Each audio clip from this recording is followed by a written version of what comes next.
dalam penulisan artikel jurnal. Ya, jadi saya harapkan webinar ini bermanfaat bagi kita semua. Webinar ini merupakan rangkaian dari acara pembukaan UPT Bahasa Universitas Kristen Maranatha yang baru saja diresmikan minggu yang lalu. Jadi ini adalah salah satu rangkaian acara pembukaan UPT Bahasa Universitas Kristen Maranatha. Demikian sedikit kata sambutan dari saya. Kiranya kita semua boleh menikmati dan belajar bersama-sama melalui webinar kita pada hari ini. Terima kasih. Terima kasih Pak Pris atas sambutan yang diberikan. Bapak Ibu, sebelum kita masuk ke sesi berikutnya yaitu penyampaian materi, kita akan foto bersama terlebih dahulu ya. Bagi Bapak Ibu yang bisa mengaktifkan kamera dan bisa memasang virtual background, kami harapkan bisa dipasang virtual background-nya supaya fotonya cantik ya Bapak Ibu. Baik, di sini ada dua lembar ya. Jadi saya akan mulai dari layar yang pertama dulu. Oke. Dalam hitungan 3, Bapak Ibu bisa berikan senyum termanisnya. Oke, saya hitung 1, 2, 3. Oke, sebentar.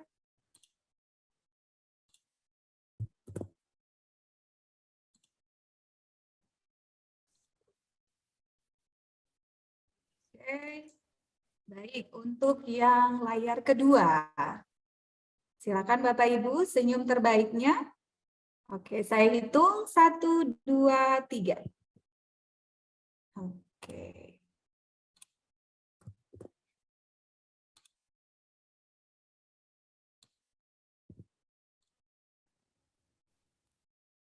Baik, sesi foto bersama sudah selesai. Kita akan masuk ke acara berikut yaitu doa bersama. Supaya harapannya acara ini dapat berjalan dengan lancar sampai pada akhirnya kami mohon sekali lagi kesediaan dari Pak Prits untuk membawakan doa pembukaan. Baik, mari kita berdoa. Saya akan pimpin dalam iman Kristiani. Silakan Bapak Ibu boleh mengikuti menurut agama dan kepercayaan masing-masing. Mari kita berdoa. Puji syukur ya Tuhan buat kehadiran-Mu pada hari ini ya Tuhan, kami boleh mengadakan webinar. Kiranya Engkau yang memberkati Ibu Evelyn sebagai pembicara, Engkau juga yang memberkati semua sarana atau peralatan yang kami pergunakan, khususnya jaringan internet. Kiranya Engkau yang menjaga agar semuanya boleh berjalan dengan baik dan lancar. Terima kasih ya Tuhan, kami mau menyerahkan waktu ini ke dalam tangan pengasihan-Mu, di dalam nama Tuhan Yesus Kristus. Juru selamat kami yang hidup, kami berdoa dan mengucap syukur. Amin. Amin. Terima kasih Pak Prits untuk doa yang diberikan. Bapak Ibu, kita akan masuk ke penyampaian materi. Sebelumnya saya akan perkenalkan dulu siapakah yang akan menyampaikan materi pada hari ini. Oke, sebelumnya mungkin Bu Evelyn bisa share screen.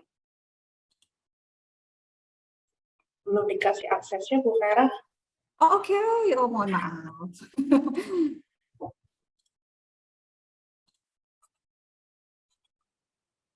Oke, silakan Bu Evelyn.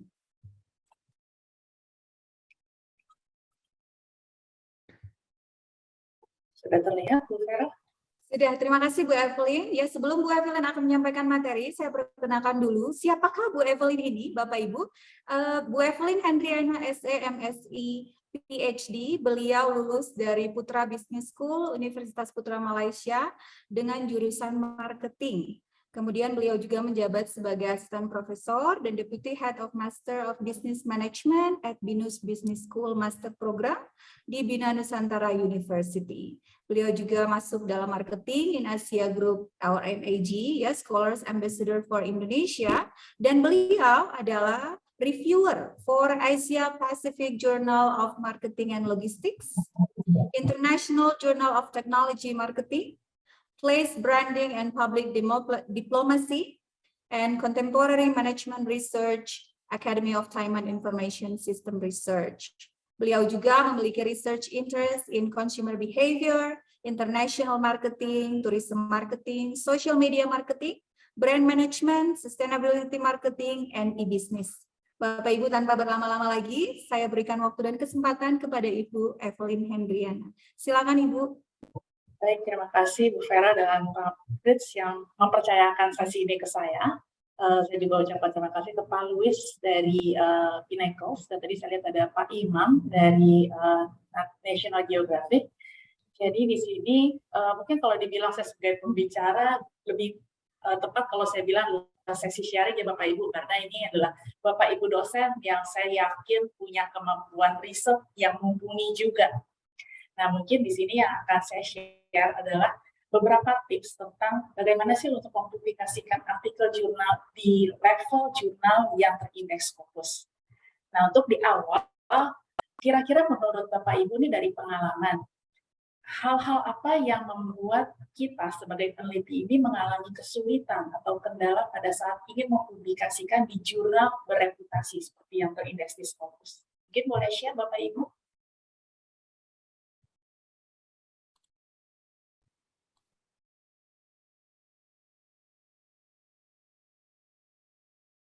Bapak Ibu bisa menuliskan di chat box atau bisa mengaktifkan mikrofonnya, bisa ngobrol langsung dengan Bu Evelyn, silakan. Mungkin kalau di chat box nanti saya minta bantuan Bu Vera untuk membacakan ya Bu. Kalau saya buka, biasanya nanti akan ada boxnya tertutup PowerPoint-nya. Siap Bu Evelyn. Oke, silakan Bapak Ibu.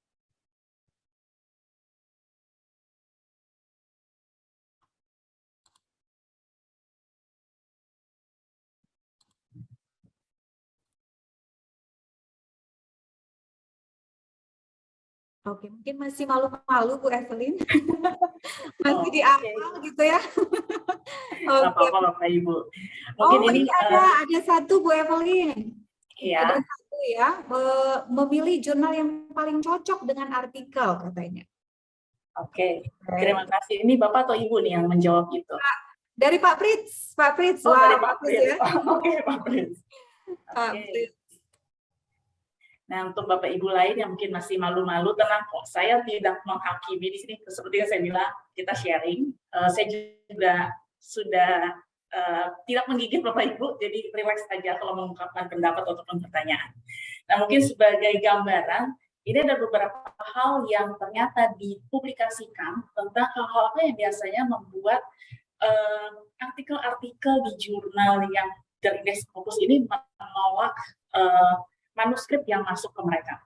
Yang pertama adalah saat editor ataupun reviewer melihat, mereka saat overview melihat kayaknya nih penulisnya kurang skill dalam hal bagaimana cara menulis artikel ilmiah yang baik. Nah ini yang terus terang ini pun saya belajar ya Bapak Ibu, biasanya kita orang Indonesia pada saat menulis, kita suka banget cerita panjang lebar. Istilahnya adalah kita suka ngecap lah. Karena dari dulu kalau kita sekolah biasanya tulislah selengkap mungkin. Padahal di artikel jurnal Bapak Ibu dibatasi jumlah halaman. Nah, di sini perlu skill gimana caranya kita bisa menyampaikan ide kita ini dengan efektif. Kemudian selain skill dalam hal penulisan secara teknis artikel ilmiah, skill yang lainnya adalah bagaimana melakukan sebuah penelitian yang baik. Dan yang ketiga, skill-nya terkait dengan bahasa. Kita tahu bahwa bahasa Inggris bukanlah bahasa utama kita. Dan Bapak Ibu beruntung di sini sudah ada UPT Bahasa di Universitas Maranatha, di mana tadi saya sempat lihat di videonya, lembaga bahasa ini membantu Bapak Ibu untuk proofread dan juga editing. Jadi nanti kalau Bapak Ibu udah nulis artikel, tinggal dikirimlah ke UPT Bahasa, minta tolong mereka untuk proofread dan melakukan editing. Ini akan sangat membantu Bapak Ibu nantinya. Nah, selain lack of skill, yang kedua adalah dalam segi waktu. Seringkali kita sebagai dosen, kita harus ngajar. Di saat yang lain juga kita harus melakukan PKM dan juga harus melakukan riset. Dan kadang-kadang yang urusan riset akhirnya taruh ke belakang. Nah, ini akan terbaca Bapak Ibu pada saat kami sebagai reviewer melihat paper Bapak Ibu. Kelihatan, oh ini kayaknya kok tulisannya berantakan alurnya. Atau dilihat dari tinjauan literaturnya, kok kayaknya banyak literatur yang terlalu tua. Atau dari jurnal-jurnal yang kurang jelas, ini jurnal apa ya. Dan kadang-kadang juga dilihat dari berapa lama periode Bapak Ibu mengumpulkan data. Terus terang kadang-kadang kita menulis di situ, kita ngumpulin data cuma 2 minggu atau 1 bulan. Nah ini yang sering kali jadi pertanyaan dari reviewer, apakah benar nih dalam 1 bulan bisa mendapatkan sampel sekian? Atau kadang-kadang seringkali kami menemukan juga sampelnya itu cuma 100 atau cuma 120. Seolah-olah kayak susah banget gitu untuk mendapatkan sampelnya. Nah ini menjadi salah satu alasan juga kenapa paper tersebut akhirnya di-reject. Kemudian yang ketiga dari hal critical review.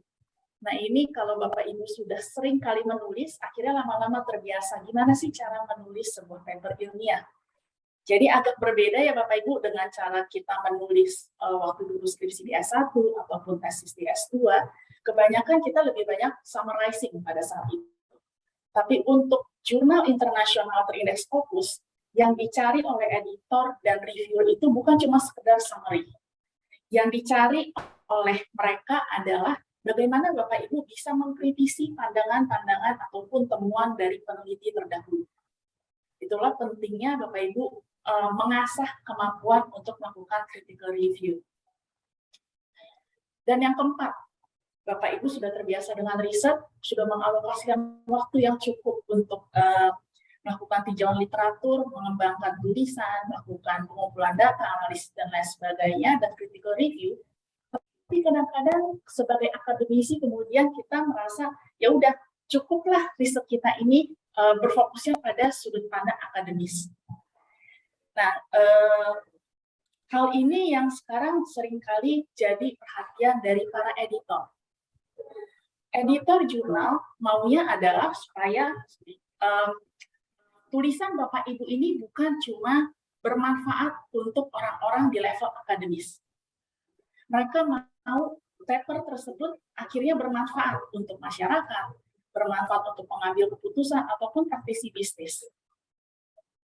Nah, oleh karena itu, mungkin kalau Bapak Ibu pernah melihat paper di jurnal, terutama yang di bidang social science, sekarang ini ada salah satu seksi di bagian artikel tersebut, yaitu bagian yang membahas tentang managerial implication.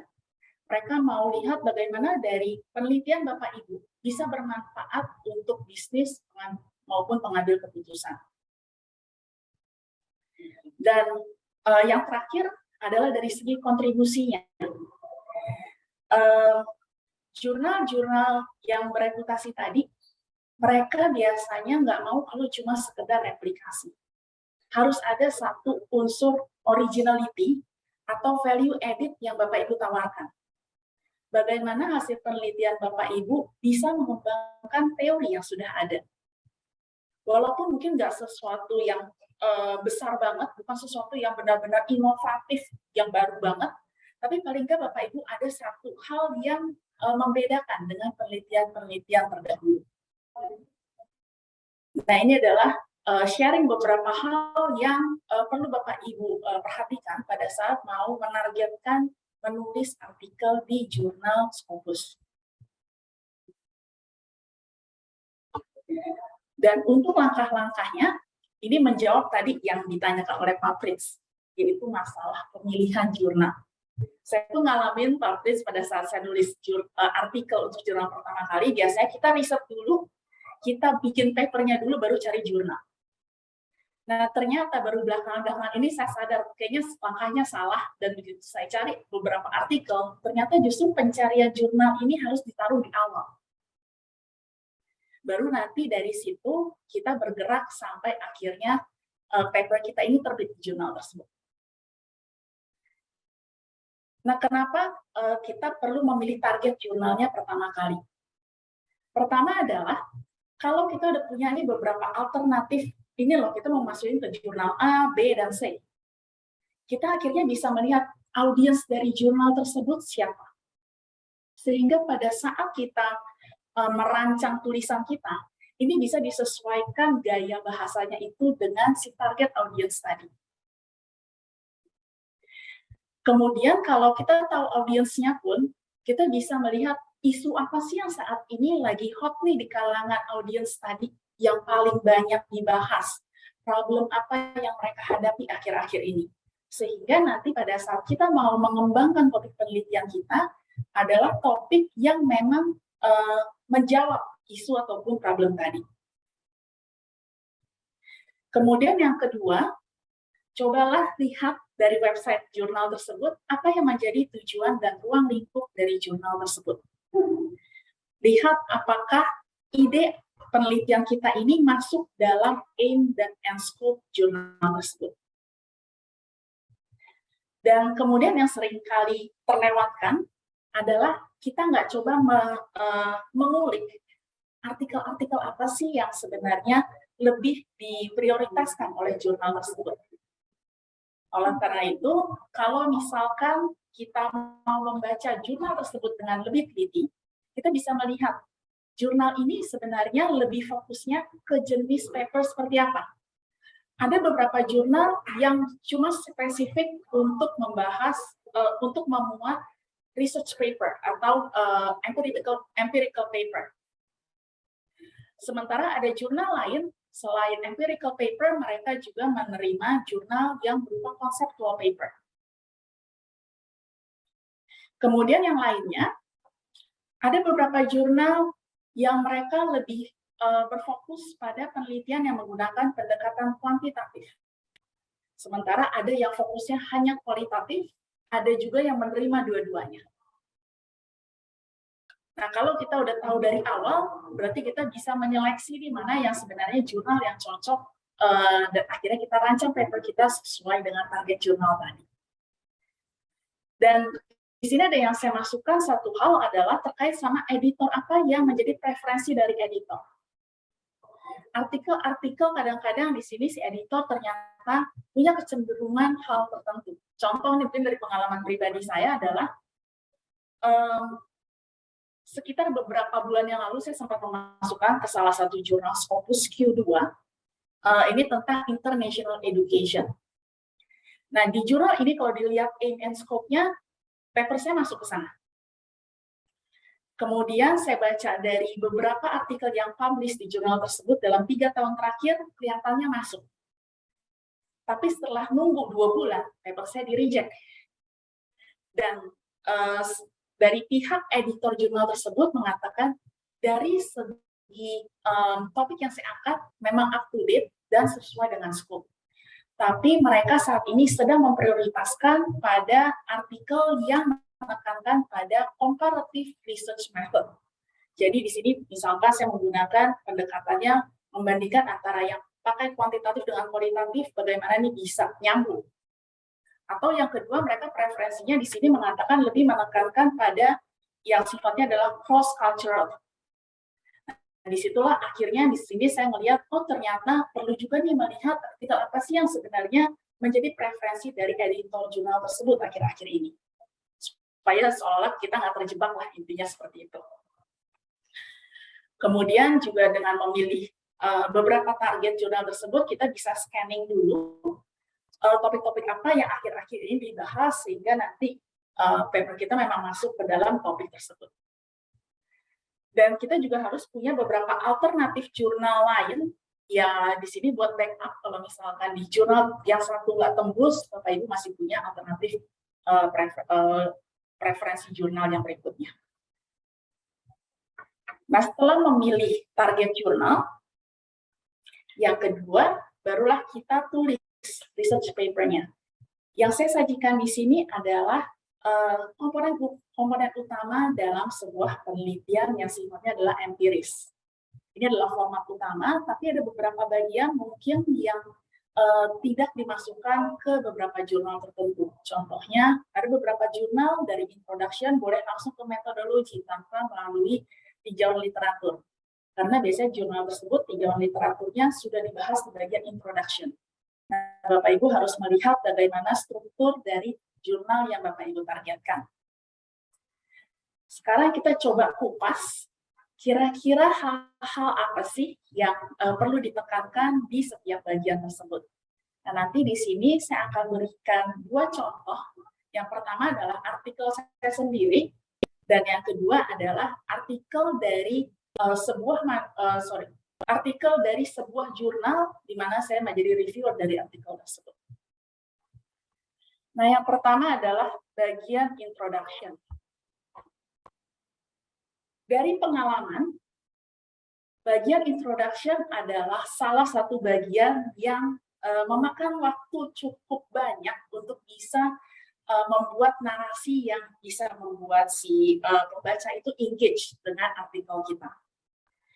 Nah, oleh karena itu, hal utama yang Bapak Ibu perlu fokuskan adalah tekankan kenapa sih penelitian ini penting, baik dari sudut pandang akademisi maupun dari sudut praktisi. Nah, dari situ kita bisa menekankan untuk menjelaskan kenapa penelitian ini penting, berikan beberapa informasi-informasi pendukung, aspek apa sih sebenarnya yang mau kita lihat, dan kenapa aspek tersebut relevan dalam penelitian kita. Dari sini kita akan mengutip beberapa literatur akademis dan pastikan bahwa literatur yang kita pakai ini adalah literatur yang berkualitas dan up-to-date. Jadi kalau saran saya pada saat Bapak Ibu berusaha mencari research gap-nya, fokuslah pada artikel-artikel yang menjadi fokus penelitian Bapak Ibu yang dipublikasikan di jurnal berkualitas dalam 5 tahun terakhir. Bahkan kalau Bapak Ibu dari bidang ilmu sosial seperti manajemen, ataupun misalkan di bidang humanities dan lain sebagainya, saya sarankan artikel dalam 3 tahun terakhir. Karena perkembangannya biasanya lumayan cepat untuk area-area bidang sosial, sehingga kita memastikan bahwa topik yang kita angkat ini masih satu isu yang menarik bagi audiens jurnal tersebut. Penekanan di bagian introduction adalah pada bagian research gap. Misalkan kalau Bapak Ibu pilih satu fenomena atau satu isu tertentu, coba singgung hal-hal apa sih sebenarnya yang sudah banyak dibahas. Kemudian dari situ Bapak Ibu melihat hal apa nih ternyata yang relevan dengan isu tersebut, tapi ternyata kurang digali. Atau mungkin melihat fenomena ini kebanyakan dibahas di negara-negara maju. Sementara sekarang ini di negara-negara Asia yang kebanyakan negara berkembang, ini merupakan pasar yang potensial dan isu ini relevan untuk konteks masyarakat tersebut. Nah, di sini berarti ada gap-nya. Tapi Bapak Ibu harus justifikasi kenapa perlu untuk meneliti isu tersebut dari sudut pandang negara berkembang. Nah, inilah hal-hal yang perlu Bapak Ibu highlight di bagian introduction. Nah, saya akan berikan contoh Bapak Ibu, ini adalah dari draft pertama paper saya di tahun, saat itu submit di tahun 2020. Paper ini saya masukkan ke Journal of Marketing for Higher Education. Ini adalah jurnal Scopus Q1.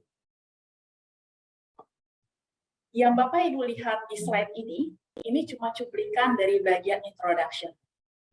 Kalau kita lihat bagian tersebut, di bagian atas saya menyinggung tentang penelitian terkait dengan keputusan mahasiswa untuk studi di luar negeri, ternyata menemukan ada 2 faktor yang main peranan utama.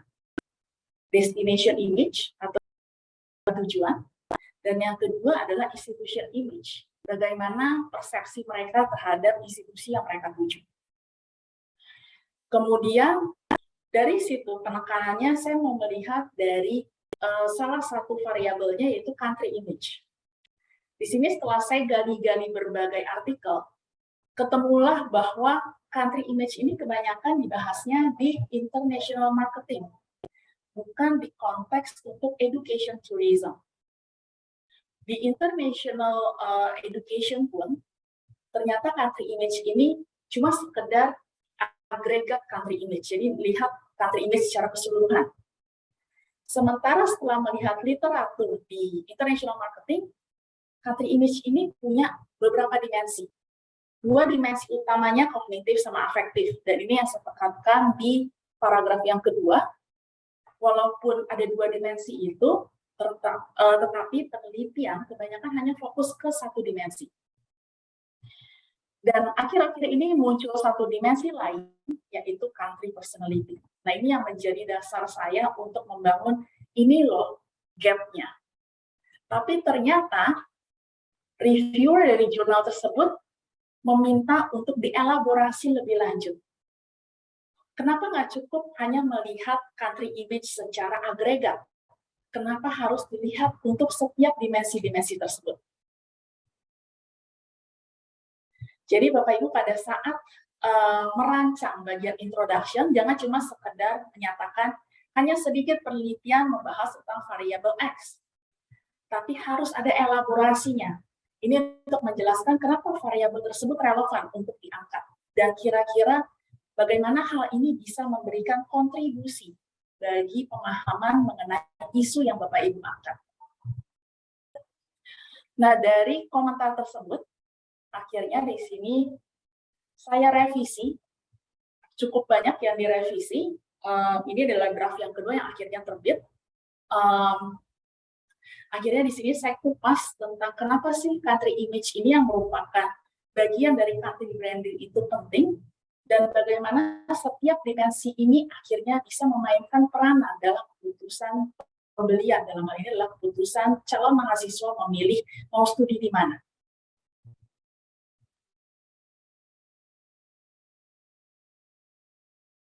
Jadi ya, diingat ya Bapak Ibu ya, pada saat kita mau merancang introduction, ini perlu ada narasi yang menjembatani antara fenomena yang diangkat, research gap, dan juga nanti akhirnya mengarah pada tujuan. Pada saat kita cerita tentang research gap, pastikan di situ Bapak Ibu mengelaborasi sedikit tentang kenapa hal ini penting untuk diangkat. Nah, saya ambil contoh lain lagi. Ini adalah dari artikel yang saya review untuk International Journal of Technology Marketing di tahun lalu. Sekarang saya minta pendapat Bapak Ibu dulu nih, karena tadi saya dapat infonya dari Bu Vera, materi ini belum di-share ke Bapak Ibu, jadi saya mau pancing dulu Bapak Ibu. Kira-kira hal apa yang bisa ditingkatkan oleh penulis artikel ini supaya introduction-nya ini lebih engaging?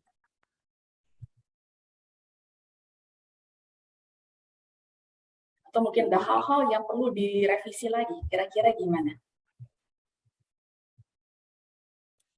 Silakan Bapak Ibu bisa mengetik di kolom chat atau langsung ngobrol dengan Ibu Evelyn. Langsung mengaktifkan mikrofonnya.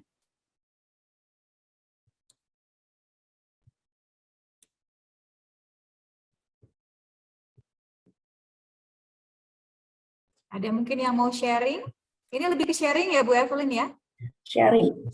Selain itu siapa tahu nih nanti ada Bapak Ibu, saya melihat oh ternyata ada potensi nih untuk jadi reviewer. Siapa tahu nanti kalau saya tanya pihak jurnalnya, saya bisa refer Bapak Ibu untuk jadi reviewer.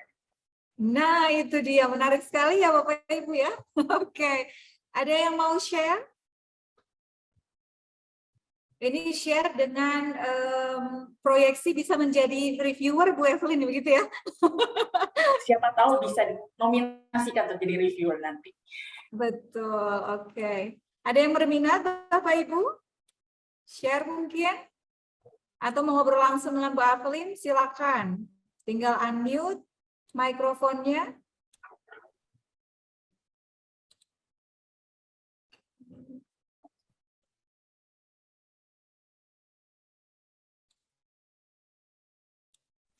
Oke, belum ada mungkin Bu Evelyn? Belum ada. Iya, belum ada. Kalau begitu, kita coba lihat ya Bapak Ibu ya. Jadi, paper ini membahas tentang social media marketing yang mau diimplementasikan di tourism industry. Nah, penulis ini mengangkat konteksnya adalah satu negara, itu Yordania. Hal ini diungkapkan di paragraf pertama. Dan hal pertama yang saya komentari terkait dengan pemilihan konteks ini. Mungkin kalau kita untuk jurnal lokal, hal ini relevan. Jadi untuk jurnal di Yordania, dia melihat bahwa tourism industry ini merupakan salah satu kontributor utama untuk perekonomian negara tersebut. Oke, sehingga kita perlu meneliti ini. Tapi perlu kita ingat, jurnal ini adalah levelnya internasional. Pembaca artikel ini adalah mereka yang domisilinya bisa di mana-mana. Sehingga mereka begitu melihat, kenapa sih mereka perlu tahu tentang sektor pariwisata di Jordania? Apa menariknya? Kenapa ini relevan? Apakah bisa diimplementasikan untuk konteks pariwisata di negara lain? nggak salah Bapak Ibu kalau misalkan mau mengangkat konteksnya di satu wilayah tertentu, tapi perlu ada justifikasi lebih lanjut kenapa sih memilih konteks tersebut dan kenapa konteks tersebut relevan untuk pemahaman di level global.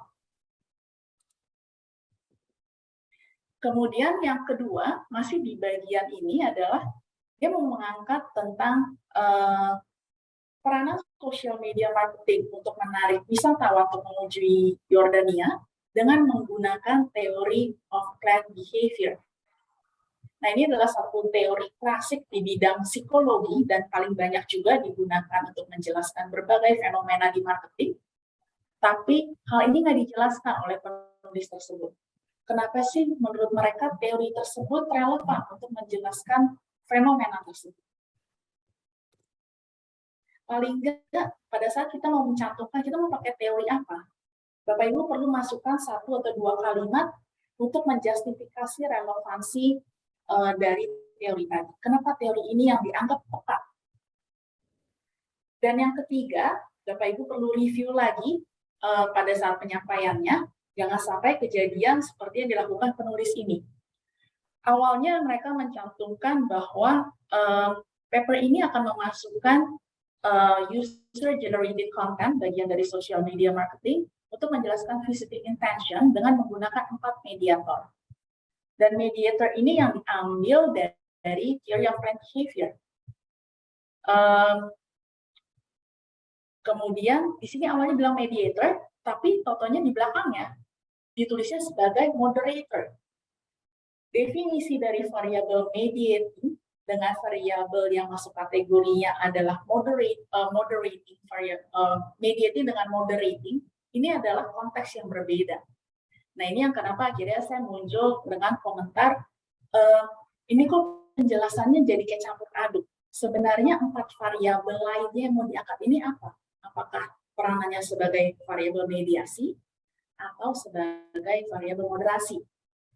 Nah, ini faktor ketelitian itu penting Bapak Ibu pada saat menulis artikel ilmiah, jangan sampai malah membingungkan pembacanya.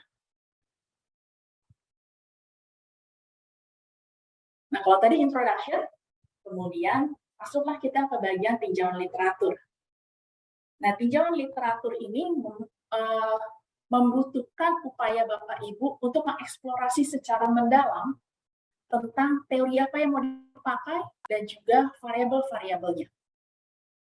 Karena pembatasan jumlah kata ataupun jumlah halaman, jadi Bapak Ibu perlu sangat selektif pada saat menyampaikan tinjauan literatur, dan juga di sini Bapak Ibu perlu menyampaikannya secara kritis. Bagaimana setelah Bapak Ibu baca misalkan 20 artikel jurnal yang membahas tentang hal tersebut?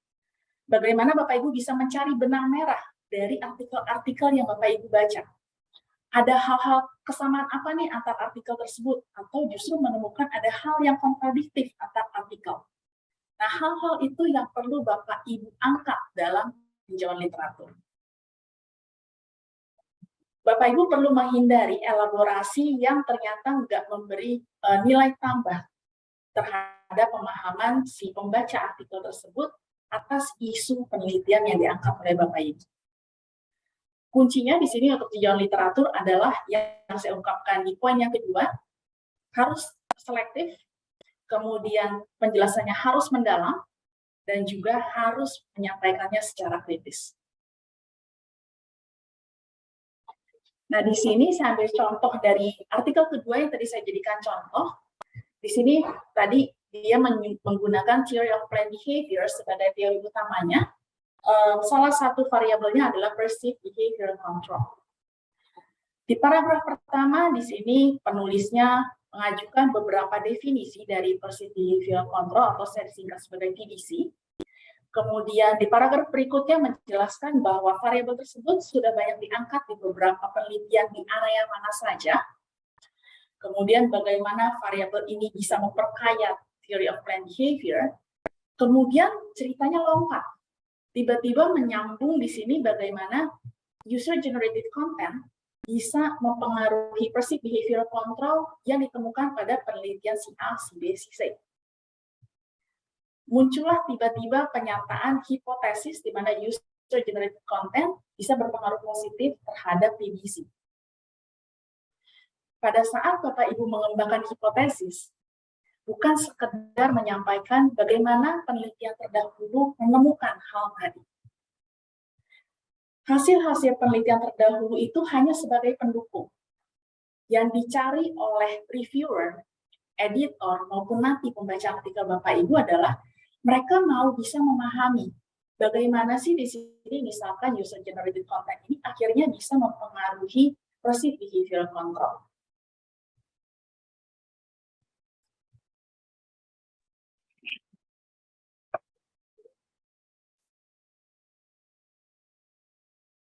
Bu Vera, suara saya masih kedengaran nggak? Karena headphone saya tiba-tiba baterainya habis.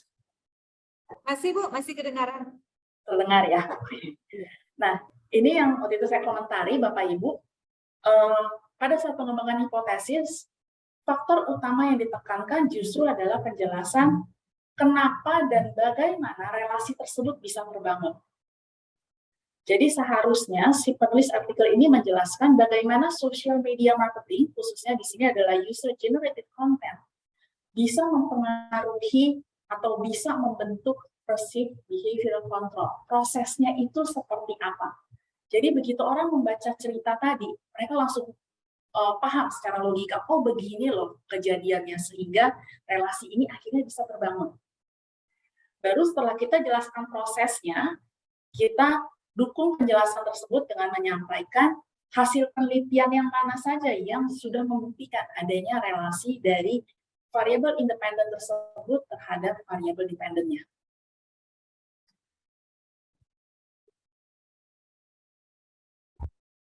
Nah, untuk bagian ketiga tentang metodologi, biasanya bagian ini nggak memakan tulisan yang paling banyak, Bapak Ibu. Yang dicari oleh pembaca adalah bagaimana Bapak Ibu melakukan penelitian tadi. Jadi mereka pada umumnya mereka sudah tahu tentang metodologi penelitian secara dasar. Jadi Bapak Ibu nggak perlu menceritakan detailnya tentang misalkan penelitian ini menggunakan pendekatan kuantitatif. Pendekatan kuantitatif adalah bla bla bla bla bla. Itu mereka nggak butuh tentang definisi-definisi. Yang mereka mau cari adalah kenapa Bapak Ibu memilih pendekatan tersebut? Kenapa pendekatan ini yang paling tepat? Bagaimana Bapak Ibu mengimplementasikan hal tadi? Nah, hal-hal inilah yang Bapak Ibu tuangkan. Berikan detail semaksimal mungkin, supaya kalau misalkan ada orang lain yang tertarik dengan penelitian Bapak Ibu, mereka mau mengembangkan lebih lanjut, mereka bisa tahu metodenya apa yang bisa mereka replikasi di sini. Saya ambil contoh di sini dari artikel saya sendiri, Bapak Ibu. Tadi yang topiknya adalah tentang international education. Jadi di sini di bagian awalnya saya masukkan dulu penjelasan tentang research konteksnya. Di mana saya waktu itu fokusnya adalah calon mahasiswa Indonesia yang tertarik untuk studi ke Australia. Nah, di sini saya ceritakan kenapa sih perlu melihat pasar ini, pasar Indonesia, dan juga kenapa mahasiswa Indonesia ini penting untuk industri pendidikan di Australia. Setelah menjelaskan research konteksnya, baru masuk ke bagian metodologinya. Di sini saya jelaskan tentang siapa yang menjadi populasinya, kemudian bagaimana saya memilih sampelnya, dan diceritakan proses pemilihan sampelnya itu seperti apa. Kenapa menurut saya dan rekan-rekan saya, sampel ini yang paling representatif untuk bisa menjelaskan fenomena penelitian tersebut. Dan juga di sini dijelaskan bagaimana cara saya mengumpulkan data, instrumen apa yang digunakan. Di sini saya pakai kuesioner, saya jelaskan komponen-komponen kuesionernya, kemudian bagaimana kuesioner tersebut dilakukan pilot testing dulu, bagaimana hasilnya, item-itemnya kemudian ada yang dirombak atau tidak, dan lain sebagainya. Termasuk bagaimana cara mendistribusikan kuesionernya. Dan terakhir adalah justifikasi tentang metode analisis yang digunakan. Kenapa menurut kita metode tersebut yang paling metode analisis tersebut yang paling cocok untuk bisa menjawab permasalahan penelitian kita.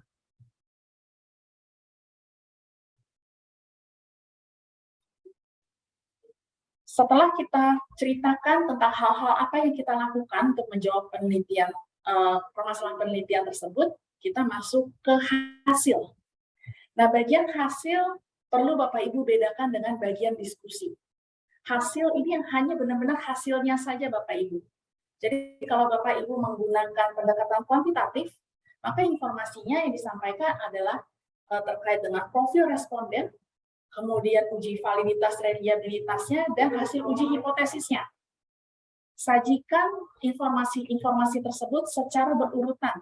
Biasanya dimulai dari profilnya dulu, kemudian setelah itu kita melakukan istilahnya adalah cleaning the data. Kita ngelihat data mana yang harus kita keluarkan dari analisis, misalkan karena ada jawaban yang nggak konsisten, atau misalkan ada jawaban yang tidak lengkap, dan lain-lain. Nah, setelah itu kita uji dulu tahap validitas dan reliabilitas dari instrumen penelitian kita. Kalau sudah memenuhi kriteria validitas reliabilitas, barulah kita sampaikan hasil uji hipotesisnya. Beberapa hasil tersebut biasanya kita perlu cantumkan dalam bentuk tabel ataupun dalam bentuk gambar, dan berikan penjelasan singkat tentang isi tabel ataupun gambar tersebut. Jangan sampai Bapak Ibu memasukkan bagian diskusi ke bagian result ya Bapak Ibu ya. Jadi harus dipisah. Nah, kemudian bagian diskusi ini adalah, kalau saya bilang, bagian kedua tersulit pada saat kita menulis artikel ilmiah. Bagian pertama introduction untuk bisa engaging dan bangun apa sih research gap-nya, dan berikutnya adalah discussion-nya. Di discussion tersebut kita mau fokusnya adalah bagaimana hasil penelitian kita ini menjawab pertanyaan penelitian atau masalah penelitian yang kita ungkap di awal tadi. Jadi harus nyambung ya Bapak Ibu ya. Cerita di diskusi harus nyambung dengan bagaimana kita mengelaborasi research gap di bagian introduction. Kemudian yang kedua, kita juga tekankan bagaimana temuan penelitian kita ini bisa memberikan satu insight dari segi akademis. Kebaruan apa sih yang didapatkan dari hasil penelitian kita? Atau bagaimana hasil penelitian kita ini memberikan pemahaman yang lebih baik tentang isu yang kita angkat.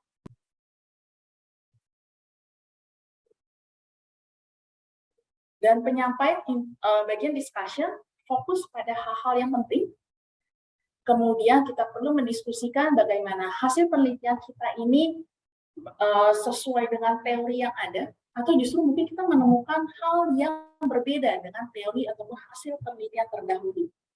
Nah, kalau Bapak Ibu menemukan hasil yang berbeda, nggak usah takut, misalkan hipotesis yang nggak didukung, atau kok nggak sesuai sama teori, yang penting adalah bagaimana kita bisa memberikan argumen. Kenapa sih dalam konteks penelitian kita ini ternyata teorinya nggak cocok nih? Kenapa teorinya ternyata kurang relevan, dan lain sebagainya.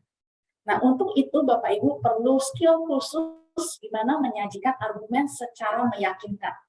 Inilah kenapa saya bilang bagian discussion ini merupakan bagian kedua yang tersulit untuk menyusun artikel ilmiah.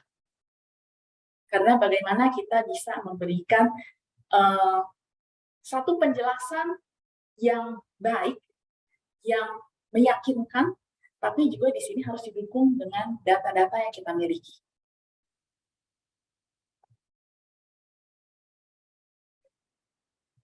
Contohnya, saya buka sendiri dari yang komentar dari artikel saya.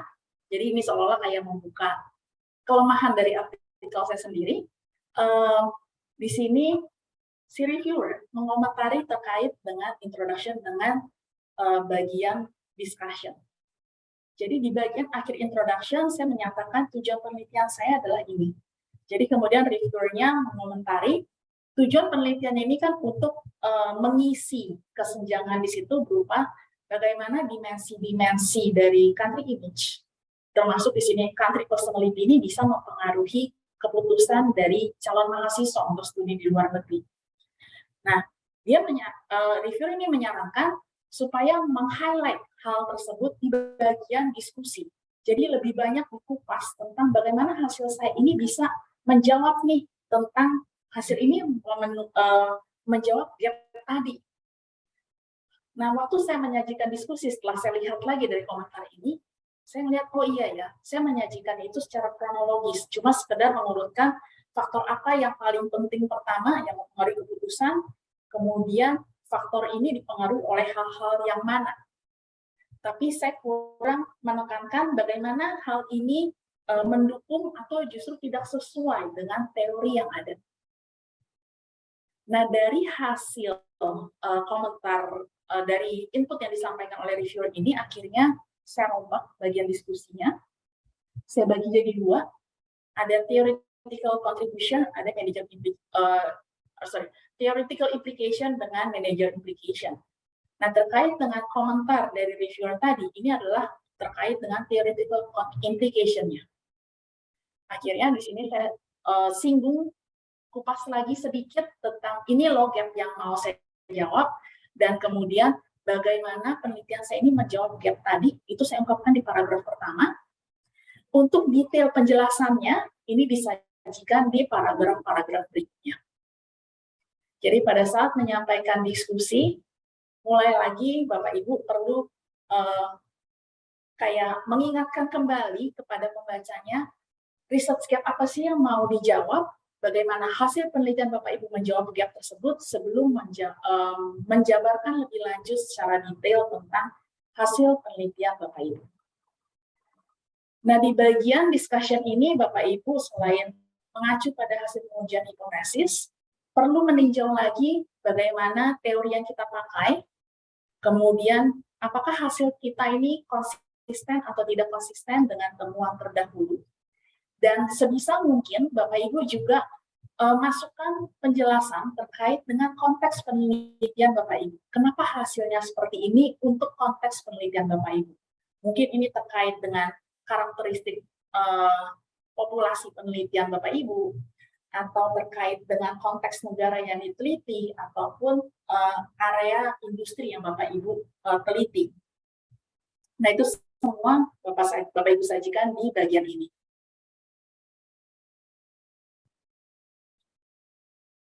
Bagian terakhir, ini biasanya conclusion and suggestion for future research. Tidak ada penelitian yang 100% sempurna. Semua artikel jurnal, walaupun itu diterbitkan di jurnal Scopus Q1, tetap aja pasti ada limitation-nya.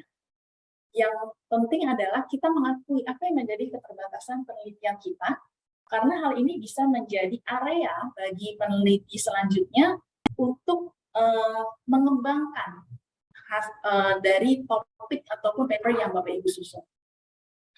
Tapi pastikan pada saat menyajikan keterbatasan tersebut, hal ini bukan sesuatu yang sebenarnya harusnya bisa dimasukkan ke penelitian Bapak Ibu, tapi nggak dilakukan. Nah, contohnya di sini saya ambil dari paper saya. Saya menyinggung di sini kenapa saya fokusnya cuma pada country image, kemudian langsung ke institution image tanpa melalui destination image. Nah, ini saya jelaskan alasannya bahwa selama ini secara konseptual nggak ada batasan yang jelas antara dua hal tersebut. Kalau negara ini sebagai destinasi, seringkali ini dijadikan satu. Atau ada juga hasil penelitian yang lain yang memisahkan antara dua hal tadi. Ternyata relasinya itu sangat rendah. Kemudian berikan justifikasi kenapa sih hal tersebut terjadi. Karena di sini penelitian saya fokusnya adalah ke calon mahasiswa yang kemungkinan mereka belum begitu paham tentang negara yang mereka tuju. Jadi informasi yang mereka dapat adalah sesuatu yang sifatnya umum. Ditakutkan country image dengan destination image ini akhirnya overlap. Nah, ini yang bisa menjadi saran untuk penelitian berikutnya, supaya memisahkan dua hal tersebut dan fokus pada mereka-mereka yang memang saat ini sudah berdomisili di negara tersebut. Jadi mereka udah tahu karakteristik umum negara tadi dan juga sebagai destinasi. Begitu juga untuk komponen-komponen yang lain, kira-kira apa yang jadi kelemahannya, kenapa kelemahan tersebut terjadi, dan hal apa yang bisa dilakukan oleh peneliti selanjutnya. Nah, kalau kita sudah rancang semua papernya, mulai dari introduction sampai tahapan terakhir, nah kita masuk ke yang komponen kecil-kecilnya. Bagian judul. Judul biasanya harus disajikan secara ringkas tapi padat. Nah, judul tersebut selain ringkas dan padat, juga harus bisa menarik perhatian dari si pembaca. Kenapa sih akhirnya orang kalau begitu melihat judul, mereka tertarik untuk mengeksplorasi lebih lanjut paper Bapak Ibu. Kemudian, judul tersebut harus merefleksikan tema utama atau isu apa yang Bapak Ibu angkat dalam paper tersebut. Setelah dari judul, hal berikutnya yang dilihat biasanya adalah bagian abstrak. Karena orang kalau cari paper, mereka mau melihat dulu nih, cocok nggak sih papernya sama topik yang mereka teliti. Jadi abstrak ini harus memberikan executive summary bagi mereka.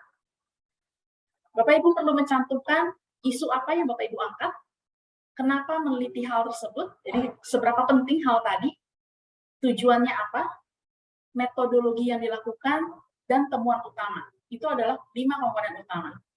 Kalau misalkan masih ada beberapa kata lagi yang bisa Bapak Ibu masukkan, Bapak Ibu bisa memasukkan secara ringkas apa yang menjadi implikasi penelitian Bapak Ibu. Dan yang terakhir adalah bagaimana Bapak Ibu menyajikan sumber kutipan dan referensi. Setiap jurnal mereka punya referencing style yang berbeda-beda. Pastikan Bapak Ibu mengikuti ketentuan tadi. Jangan sampai papernya di-reject atau dikembalikan ke Bapak Ibu hanya sekedar teknik penulisan referensinya tidak sesuai. Jadi dipelajari Bapak Ibu biasanya ada di bagian guidelines for authors, teknik referensi apa yang mereka gunakan, sesuaikan dengan hal tersebut. Nah, sebagai contoh di sini saya masukkan abstraknya. Di bagian awal di sini saya yang disinggung adalah kenapa penelitiannya penting. Kemudian saya masukkan sedikit tentang research gap-nya supaya menunjukkan ini loh originality-nya. Dan dari situ masuklah ke tujuan penelitian. Kemudian sajikan juga metodologinya secara ringkas, termasuk teknik analisis yang dipakai, hasil-hasil utamanya apa secara garis besar, dan di sini saya cuma tambahkan satu kalimat, siapa yang dapat manfaat dari sudut pandang praktisi. Hasil penelitian ini kira-kira bermanfaat untuk siapa saja.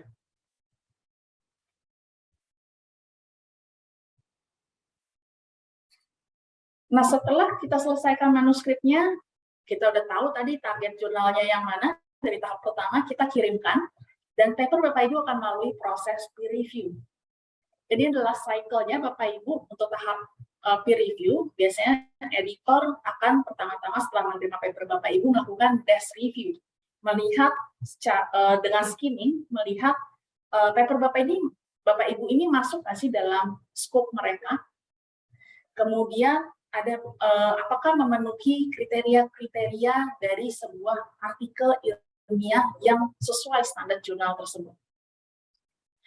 Kalau sudah lewat dari tahap desk review, barulah editor ini akan mengirimkan paper Bapak Ibu ke 2-3 orang external reviewer. Biasanya, reviewer ini diberikan waktu sekitar 1-1,5 bulan untuk mereview paper Bapak Ibu. Reviewer akan, kalau mereka melihat dari abstraknya, oh mereka cocok nih, kayaknya mereka mampu untuk mereview paper tadi dan juga punya waktu, mereka akan kasih notifikasi ke editor, mereka bersedia, dan si reviewer tadi akan memberikan pendapat-pendapat maupun saran-saran yang dianggap mampu meningkatkan kualitas paper Bapak Ibu. Dan juga si reviewer ini akan memberikan rekomendasi ke editor. Apakah menerima paper tadi tanpa ada revisi, ataukah menerima paper tersebut dengan syarat di sini maksudnya adalah major revision atau minor revision, atau memutuskan untuk menolak paper tadi. Nah, dari situ, kemudian akan dikembalikan nanti papernya berikut dengan catatan-catatan dari reviewer, dan penulis akan merevisi papernya. Terkait dengan revisi ini, Bapak Ibu, saran saya adalah Bapak Ibu nanti setelah revisi bikin tabel, cantumkan komentar-komentar dari reviewer, kemudian di kolom kedua revisi Bapak Ibu yang dilakukan apa saja, dan di kolom ketiga halamannya, supaya ini akan membantu reviewer pada saat mereka menilai lagi revisi paper Bapak Ibu. Dan pada saat Bapak Ibu menerima komentar tadi, bukan berarti Bapak Ibu harus menerima semuanya ya Bapak Ibu ya. Bisa aja Bapak Ibu melihat, oh ini komentarnya nggak relevan. Bapak Ibu boleh memberikan argumen, kalau misalkan Bapak Ibu merasa ada beberapa poin yang nggak cocok, tapi berikan justifikasi atau argumen, kenapa nggak cocok. Dan setelah itu nanti prosesnya bergulir terus sampai papernya akhirnya diterima dan masuk ke tahap produksi. Nah, di tahap produksi, ini kebanyakan yang memainkan peranan adalah dari pihak publisher-nya. Yang perlu Bapak Ibu lakukan adalah saat Bapak Ibu menerima nanti proof copy-nya, Bapak Ibu perlu sesegera mungkin untuk mengecek apakah ada kesalahan ketik atau ada mungkin grammarnya ada yang nggak cocok misalkan. Tapi hal-hal yang bisa Bapak Ibu minta untuk direvisi ini adalah hal-hal yang sifatnya minor. Jadi biasanya terkait hanya berupa teknik penulisannya saja. Konten udah nggak boleh diubah ya Bapak Ibu yang pada saat masuk ke tahap produksi. Jadi ini yang bisa saya sampaikan Bapak Ibu sebagai penutupnya atau kesimpulannya. Sebenarnya kalau mau publikasi jurnal, kuncinya adalah sama kalau kita belajar bahasa Inggris, intinya adalah ada 5W dan 1H. Nah, kita lihat 5W dan 1H-nya ini apa? Pertama adalah komponen what-nya. Ini terkait dengan apa yang mau kita tulis. Apa sih yang sudah diketahui tentang fenomena atau isu tersebut, dan apa yang ternyata relevan tapi kurang digali. Ini akhirnya Bapak Ibu mengacu pada research gap-nya. Kemudian komponen what yang kedua adalah bagian hasil. Temuan kita apa? Dan terakhir adalah apa implikasi penelitian kita secara teoritis maupun bagi para praktisi. Kemudian berikutnya adalah komponen why. Kita mau melihat di sini penekanan why-nya adalah kenapa masalah tersebut terjadi. Nah, ini perlunya Bapak Ibu pada saat mengangkat fenomena, berikan beberapa data pendukung untuk menjelaskan kenapa hal tersebut terjadi dan kenapa dia akhirnya penting untuk diteliti lebih lanjut.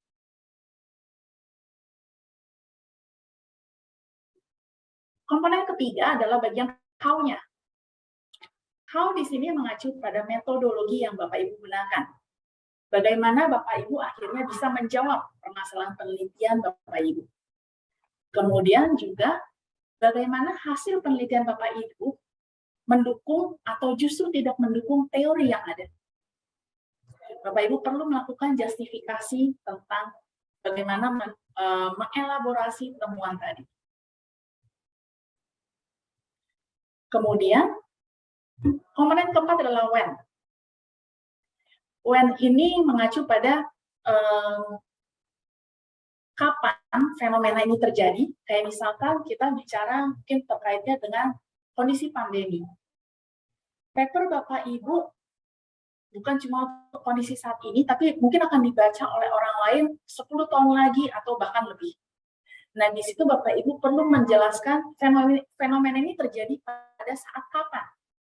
Pada tahun berapa, supaya mereka dapat gambaran nanti di kemudian hari, oh situasi ini relevan pada saat itu, tapi mungkin untuk saat ini berbeda kondisinya. Nah, ini pentingnya faktor when untuk diangkat, termasuk juga kapan kita perlu berikan solusi atas fenomena tadi. Karena jangan sampai kita melakukan penelitian terhadap sesuatu yang sebenarnya sudah out of date. Jadi pastikan isu yang kita angkat ini masih relevan untuk diteliti. Kemudian faktor where, kadang-kadang kita perlu memasukkan tentang konteks penelitian kita. Kalau kita memang spesifik hanya membahas untuk industri tertentu atau di negara tertentu. Kalau kita merasa hal itu penting, maka kita masukkannya sebagai komponen where. Justifikasi kenapa penelitian dilakukan di konteks tadi. Kemudian, faktor where lainnya adalah kita mau kirimkan paper kita ini ke jurnal mana. Dan yang terakhir adalah who. Ini terkait dengan audiensnya. Siapa sih yang tertarik dengan isu yang kita angkat dalam paper kita? Dan ini akan terkait juga dengan siapa yang menjadi target audiens dari jurnal tersebut. Ini adalah beberapa referensi yang saya gunakan untuk mengupas tentang materi ini. Dan juga beberapa dari artikel yang pernah saya review maupun paper saya sendiri dari tanggapan reviewer eksternal dari paper tadi. Terima kasih Bapak Ibu. Jadi itu adalah beberapa hal yang perlu Bapak Ibu tekankan pada saat ingin mengirimkan paper ke jurnal Scopus. Hal-hal apa yang penting perlu Bapak Ibu masukkan ke paper Bapak Ibu. Nggak ada sesuatu yang mustahil, semuanya pasti akan ada prosesnya. Dengan banyak berlatih, banyak konsultasi, dan lain sebagainya, saya yakin Bapak Ibu akan mampu untuk publish di jurnal Scopus. Terima kasih Bapak Ibu, saya kembalikan ke MC Bu Vera, silakan. Wah, menarik sekali, terima kasih banyak Bu Evelyn. Saya sebenarnya masih pengen Ibu untuk share lagi yang slide yang terakhir nih untuk mengingatkan kita ya. Menarik sekali yang presentasi itu Bu, bisa di-share sekali lagi Bu Evelyn? Yang terakhir ya. Terakhir ya, betul. Nah, ini dia. Ini menarik sekali ya, menarik perhatian sekali ya. Karena memang pada intinya semua itu kerja keras ya Bu Evelyn ya. Iya. 90% ya. Ketika kita ini sebenarnya saya ngambil dari PhD komik Bu. Ini buat pengingat saya pada waktu saya ngambil S3. Jadi untuk menyelesaikan sebuah penelitian, sebenarnya yang paling penting adalah perseverance. Bagaimana Bapak Ibu komit, perlu usaha keras untuk bisa menyelesaikan penelitiannya. Dari hard work tersebut, akhirnya kita dapetin resultnya. Tapi yang paling penting itu main peranan adalah hard work-nya. Nah, saat kita menulis paper, 90% isi papernya itu adalah sebenarnya menceritakan tentang hasilnya, isu apa yang kita angkat, kemudian bagaimana akhirnya isu ini terjawab dari paper kita, dan hanya sebagian kecil dari komponen paper itu yang menjelaskan tentang bagaimana kita melakukan penelitiannya, itu bagian metodologinya.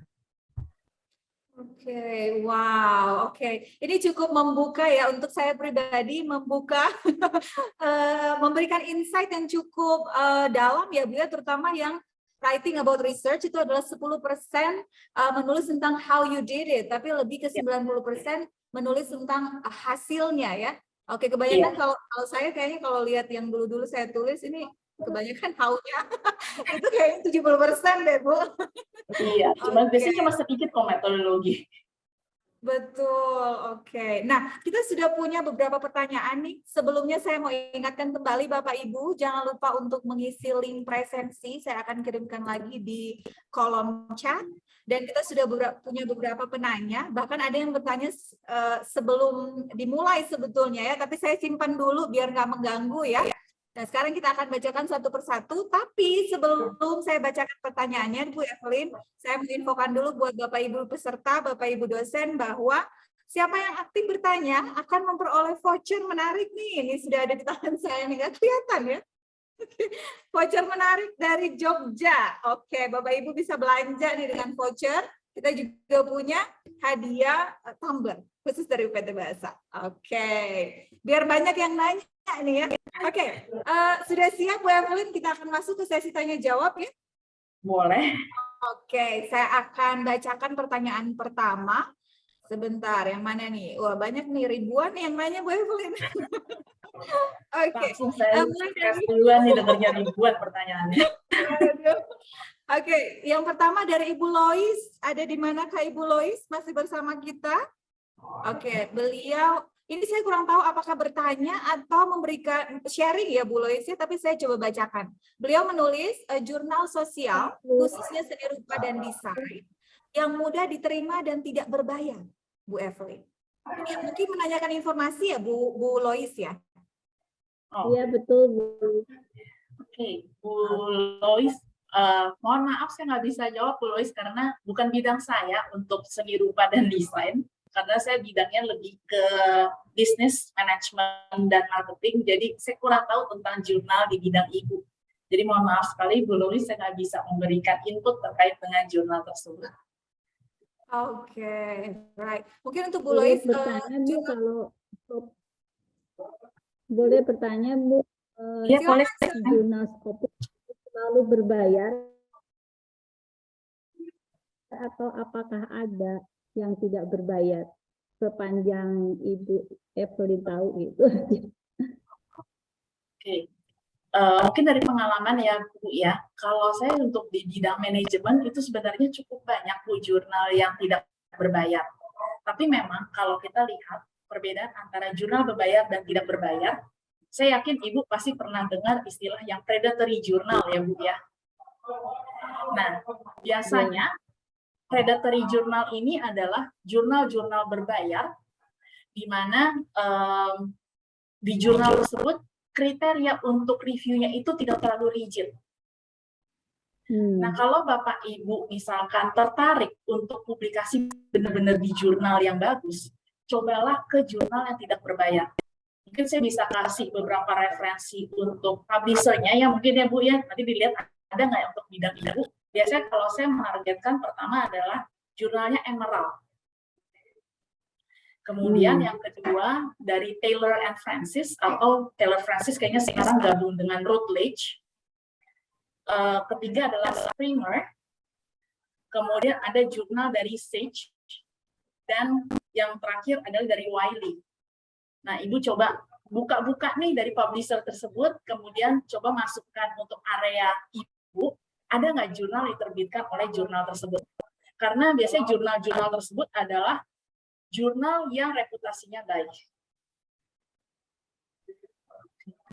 Jadi sebenarnya kita lebih banyak yang mencari yang mungkin yang tidak berbayar itu lebih prefer ya Bu ya. Iya. Artinya kalau yang tidak berbayar itu cenderungnya lebih positif, lebih baik Iya. daripada yang berbayar. Iya Bu, benar Bu. Kalau saran saya sih coba Memang pernah dengan jurnal tidak berbayar. seperti itu Bu, berbayar. Oh iya. Iya, karena pengalaman saya pernah berbayar cukup besar, tapi ternyata di akhir yaitu discontinue, udah berbayar mahal. Nah, iya. Ternyata tidak bisa dinilai baik karena continue seperti itu. Nah, itu sih Bu. Jadi banyak jurnal-jurnal yang kayak begitu sih, yang berbayar, reviewnya gampang, tapi nggak lama karena pihak kalau Scopus itu kan di bawahnya Elsevier ya. Nah, Elsevier ini melakukan review berkala, kalau nggak salah tuh setahun 2 atau 3 kali. Mereka aware dengan hal-hal yang tadi yang jurnal-jurnal berbayar, tapi proses reviewnya itu sangat longgar. Nah, ini yang menyebabkan pada saat si penulis masukin ke jurnal yang pada saat kita masukin masih terindeks Scopus, udah kita bayar, papernya publish, tokonya jurnalnya ditendang. Nah, itu karena kebijakan dari si Elsevier setelah mereka review, oh ternyata jurnal ini nggak sesuai dengan standar mereka, akhirnya mereka discontinue. Jadi, karena itu saya sarankan ke Bu Lois dengan Bapak Ibu yang lain, sebaiknya pilihlah publisher yang ternama, kemudian kalaupun bukan dari top 5 publishers tadi, mungkin lihat dari yang diterbitkan oleh asosiasi-asosiasi dan jurnalnya itu adalah jurnal-jurnal yang tidak berbayar. Karena mereka biasanya lebih, proses reviewnya itu lebih lebih konsisten dan juga lebih detail untuk memastikan kualitas papernya. Oke, terima kasih banyak Bu Evelyn. Informasinya sangat membantu untuk kita semua ya Bapak Ibu, terutama Bapak Ibu dosen yang akan menulis jurnal. Iya, betul. Dan terima kasih Bu Lois untuk pertanyaannya. Oh, malah kita bagusnya cari yang tidak berbayar ya Bu Evelyn ya? Kalau saran saya seperti itu, Bu. Termasuk kalau saya biasanya menyarankan ke mahasiswa bimbingan saya pun seperti itu. Coba dulu yang tidak berbayar. Ditolak. Tadi ada saya sempat melihat ada yang pertanyaan, kalau jurnalnya di-reject gimana gitu kan. Oke, baik. Kalau Oke, saya mungkin menyambung pertanyaan dari, sebentar saya lihat di chat box. Tadi yang pertanyaan kalau artikelnya di-reject itu dari Pak Fritz ternyata. Pak Fritz aktif sekali ya, kayaknya pengen dapat tumbler deh Pak Fritz ya.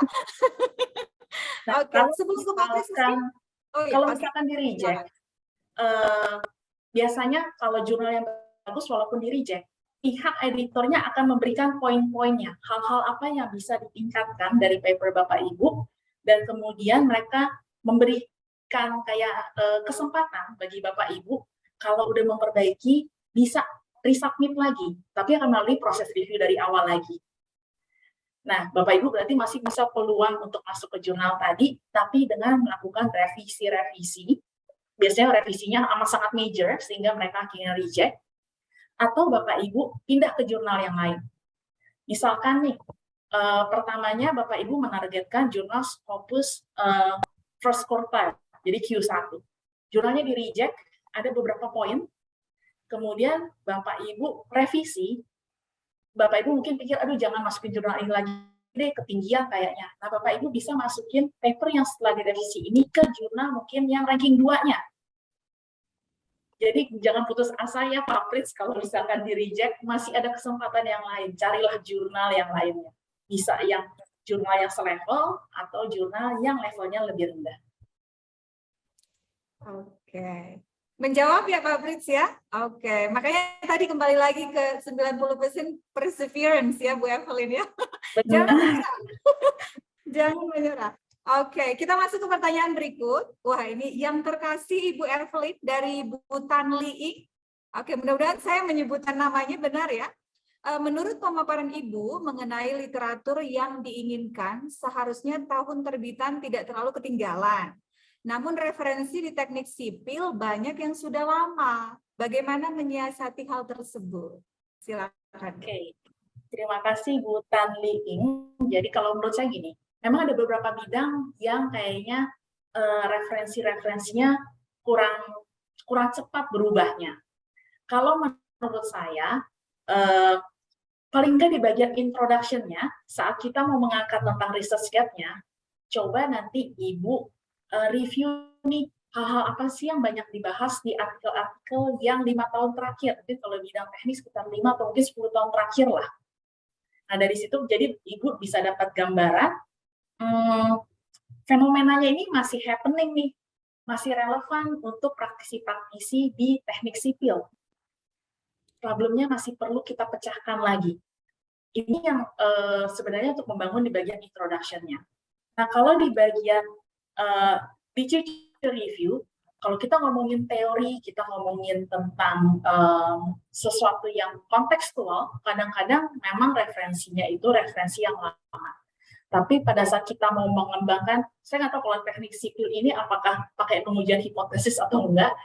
Kalau misalkan ada pengujian hipotesis, kita mau menyajikan hasil penelitian terdahulu, alangkah baiknya kalau paling nggak ada disisip-sisipin lah beberapa hasil penelitian yang terbaru, sekitar 5 tahun terakhir. Oke, Bu Tan Li menjawab pertanyaannya atau ada lagi pertanyaan tambahan?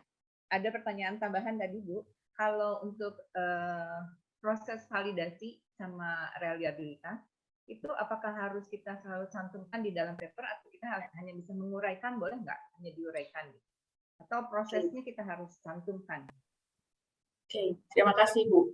Jadi kalau tentang validitas reliabilitas, boleh cerita sedikit Bu, kalau di bidang teknik sipil ini validitas reliabilitasnya kira-kira seperti apa? Kan kita bisa berupa surveinya bisa berupa kuesioner atau bisa survei langsung di lapangan. Nah, pada saat kalau kuesioner kan kita bisa validasi ya.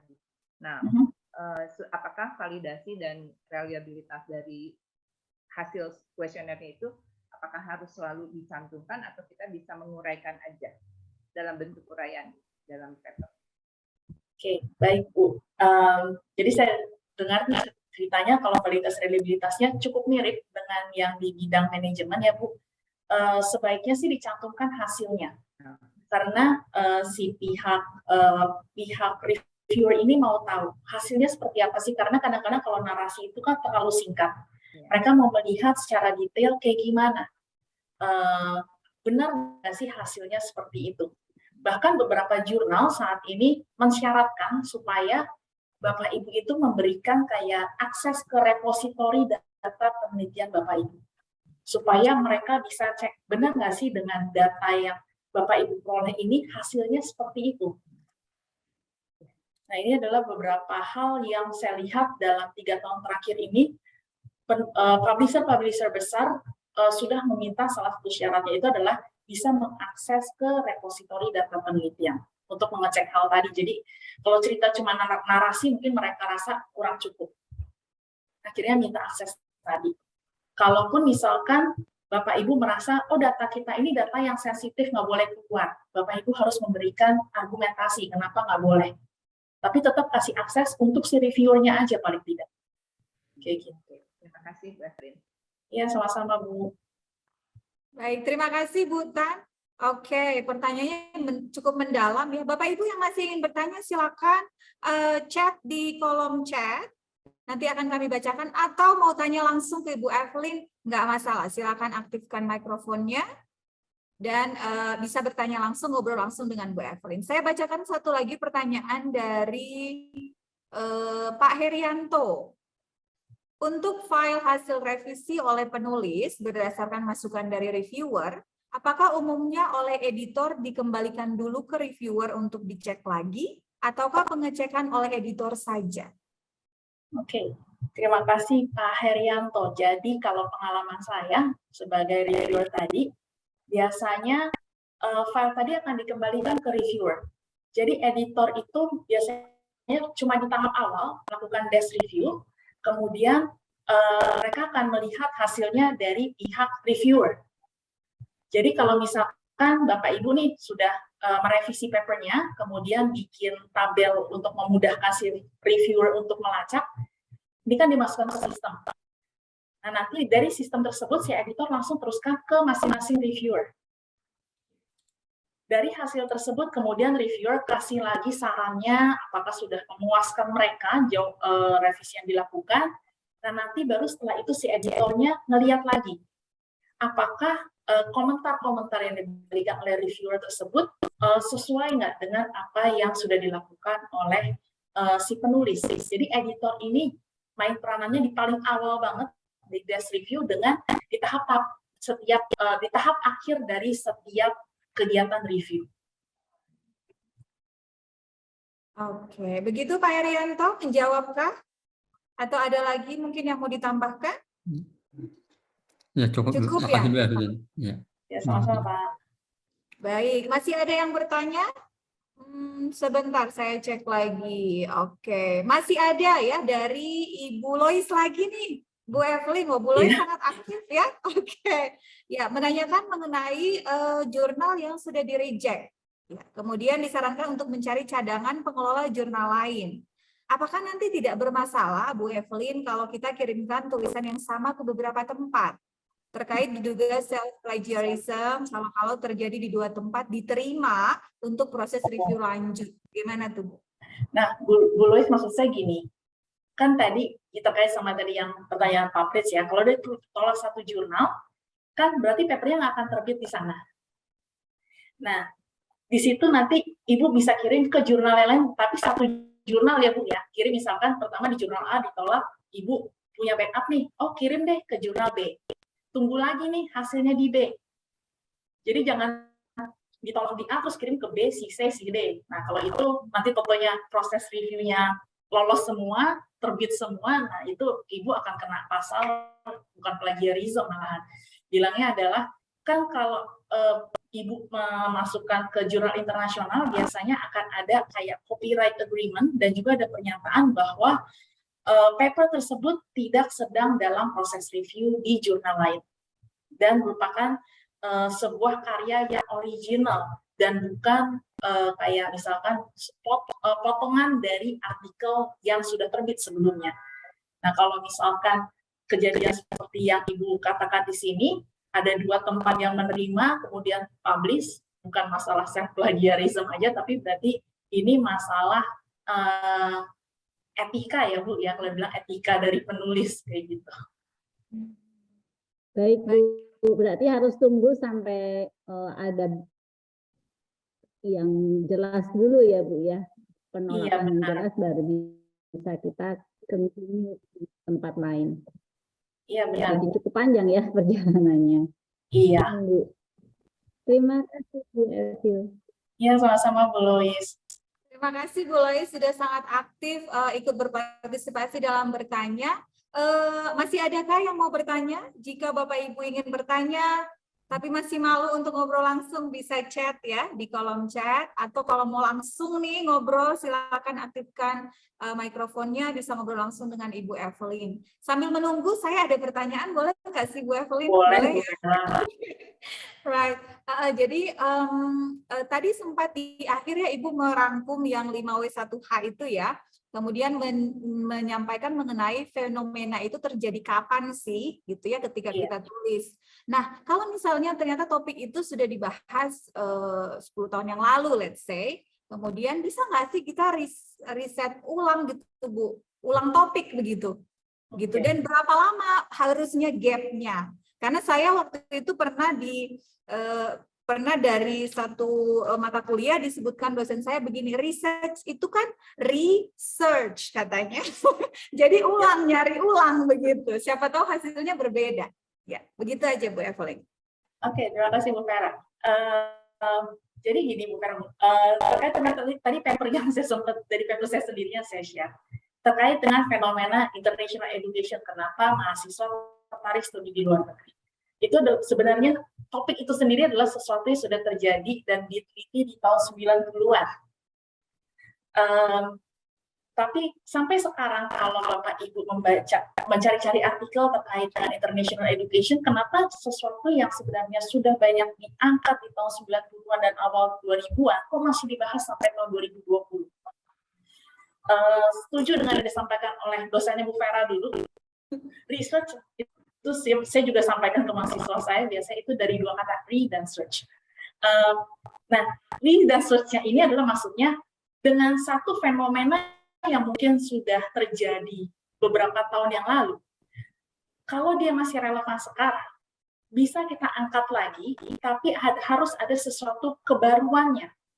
Sesuatu yang dulu-dulu tuh belum banyak digali, tapi sebenarnya relevan untuk kita masukkan dalam saat kita menjelaskan fenomena tadi, supaya ada insight yang baru atau paling nggak ada pemahaman yang lebih baik tentang fenomena tadi. Jadi kembali ke tadi paper yang saya, fenomena tadi yang international education udah banyak dibahas, tapi di situ saya angkat bahwa penelitian terdahulu menemukan country image dengan institution image sebagai 2 hal yang main peranan besar. Tapi country image yang dibahas itu hanya membahas country image secara agregat. Jadi secara besarnya aja dan dari sudut pandang kognitifnya. Jadi berdasarkan apa sih yang diketahui tentang negara tersebut. Faktor emosionalnya belum diangkat, faktor personality-nya belum diangkat. Padahal 2 hal ini ternyata di studi-studi di international marketing akhir-akhir ini udah diangkat, tapi kenapa untuk konteks international education ini nggak masuk nih? Nah, ini jadi ada pemahaman yang lebih yang kita bisa masukkan ke fenomena tadi. Gitu, Bu Vera. Baik, kalau gitu sepaham dengan dosen saya ya. Oke, terima kasih banyak Bu Evelyn. Kalau masalah gap-nya perlu ada ini nggak sih, kok ada ketentuan, oh harus 5 tahun, gitu. Setelah 5 tahun baru bisa di riset ulang, atau tidak ada? Nggak ada ketentuan sih, Bu. Yang penting adalah kita bisa mencari originalitas atau value added apa yang bisa kita tawarkan untuk memahami sebuah fenomena. Jadi kayak fenomena mungkin kalau tadi yang saya sempat singgung tentang kondisi pandemi, misalkan kalau kita bilang kayak pariwisata selama pandemi kan down banget ya. Nah mungkin melihat situasi kita mau ngomong tentang pandemi, kita ngomongin terkait dengan virtual tourism sebagai alternatif untuk berwisata misalkan. Atau di sini kebetulan ada Pak Imam. Pak Imam dulu adalah mahasiswa saya, tapi bukan bimbingan saya. Nah, Pak Imam waktu itu juga bahas tentang tourism pada konteks pandemi, tapi terkaitnya dengan service recovery. Nah, itu mungkin untuk isu-isu terbaru. Tapi ada juga fenomena-fenomena lama yang sebenarnya masih menarik untuk diangkat. Jadi kayak tadi terkait dengan yang kalau bidang saya lebih ke international education, atau misalkan mau ngomongin tentang counterfeit products misalkan. Ini isu yang udah lama, tapi sampai sekarang di negara berkembang terutama tetap aja masih banyak nih yang tertarik untuk beli counterfeit products. Dan kenapa? Faktor-faktor apa yang mendorong hal tadi? Nah, tetap aja Bu, mau suatu fenomena mau 5 tahun terakhir, mau 10 tahun terakhir, mau 20 tahun terakhir, selama fenomena itu masih ada, masih relevan, berarti problemnya belum terpecahkan, Bu. Berarti harus lihat hal apa lagi nih ternyata masih peranan tapi belum terjawab. Gitu. Oke, tapi tetap harus ada sesuatu yang baru yang dibawa ya Bu ya, nggak boleh mengikuti plek-plekan. Wah, langsung ketahuan nih saya males banget ya. Maunya mau ngopi aja gitu Bu maksudnya. Kalau replikasi, replikasi agak susah sih Bu kalau jurnal internasional Scopus yang mesti ada satu kebaruannya lah. Walaupun kecil banget nggak apa-apa, yang penting ada kontribusi teoritisnya. Oke, siap Bu Evelyn. Langsung ketahuan saya nih. Oke, kalau gitu kita ada lagi pertanyaan nih Bu Evelyn. Wah, ini semangat-semangat ya pesertanya. Dari Ibu Novi Teresia. Bu Evelyn, kalau seandainya kita sudah membuat publikasi awal dari penelitian berupa proceeding, kemudian kita akan membuat jurnal lengkap dari penelitian kita. Apakah hal tersebut memungkinkan? Jika memungkinkan, batasannya seperti apa? Silakan. Terima kasih, saya manggilnya Bu Novi atau Bu Teresia ini. Bu Novi, Bu. Bu Novi, oke. Oke, Bu Novi. Ini menarik karena dosen seringkali, beberapa dosen pertamanya mulai dari proceeding dulu, kemudian akhirnya publikasi ke jurnal. Nggak masalah, Bu, selama di jurnalnya memperbolehkan seperti itu, tapi biasanya ada syarat-syarat khusus. Pertama adalah pada saat Ibu mau membuat dari proceeding ke jurnal, berarti harus ada tambahan ceritanya, baik di introduction, di tinjauan literatur, mungkin metodologi mirip, cuma ada detail-detail tambahannya, dan terutama nanti di bagian diskusinya menjadi lebih mendalam.